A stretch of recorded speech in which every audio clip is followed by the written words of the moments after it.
Radio Energy, broadcasting to you live. Go to radioenerg.net. We'll move on to Spurs. For the second consecutive game that they've been playing at Wembley, Spurs got beat. This time it was by Bayer Leverkusen by 1-0. It leaves Spurs in a pretty precarious position in Group E, where they are thirds behind Leverkusen and Monaco, and Spurs will have to go to Monaco in their next game. What is going on at Spurs, David? They just can't seem to play well at Wembley. It was a terrible performance from them. The worst of the season, I'd say, and a lot of people I think would say the same. And Pochettino himself labelled the performance as embarrassing.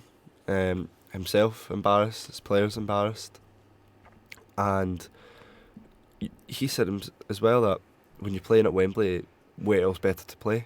And he said there's nowhere else better in the world to play. White Hart Champions Lane, League. maybe. True, but when you've got how many fits Wembley?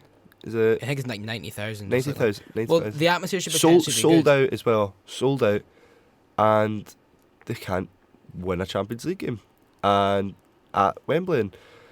And I think for any of the English clubs, who's the toughest ask to get through the Champions League, it's now Tottenham, and Tottenham proved this season that they're a strong team, as strong as they were last season. Yet to lose a game in the league.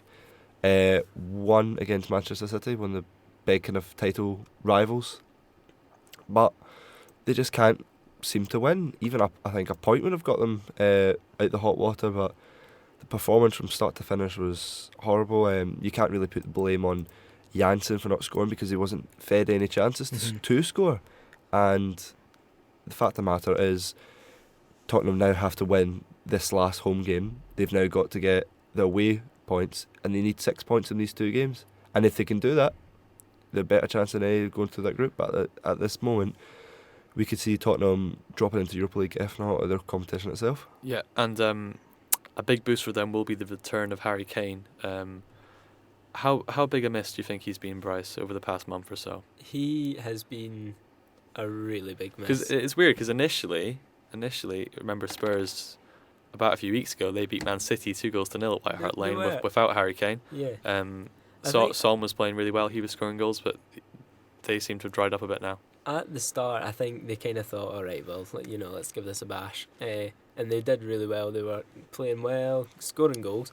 However, the goals have kind of dried up now, and I think they're losing a lot of confidence, and a lot of the kind of lively play that we got used to seeing Spurs play is kind of dropped off. The Dele Alli looks to be one of the only ones going forward to create something, but apart from that, no one really kind of picking up the slack.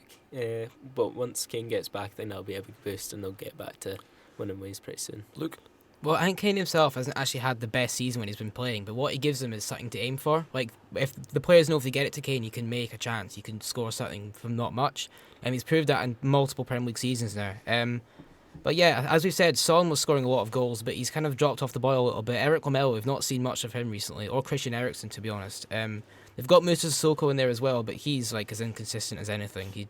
One game will be absolutely brilliant, the next he's just absolutely nowhere.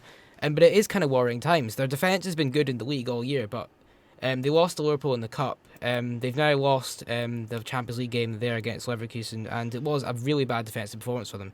You could argue they're unlucky with Eric Dyer with a free kick, he hit the crossbar. But it's just such fine margins, and for a team that were very consistent last year and have been very good this year, you kind of hope that they can maybe try and show this more on a consistent basis. But I think the one thing Tottenham fans and the team will say is they do have young players, so they will gain this and use this as valuable experience. But yeah, Kane can't come back soon enough, to be honest. That's actually no wins in 6 now for Tottenham. Get in touch. Go on. Tweet at Radio ENRG. Email radioenrg@gmail.com.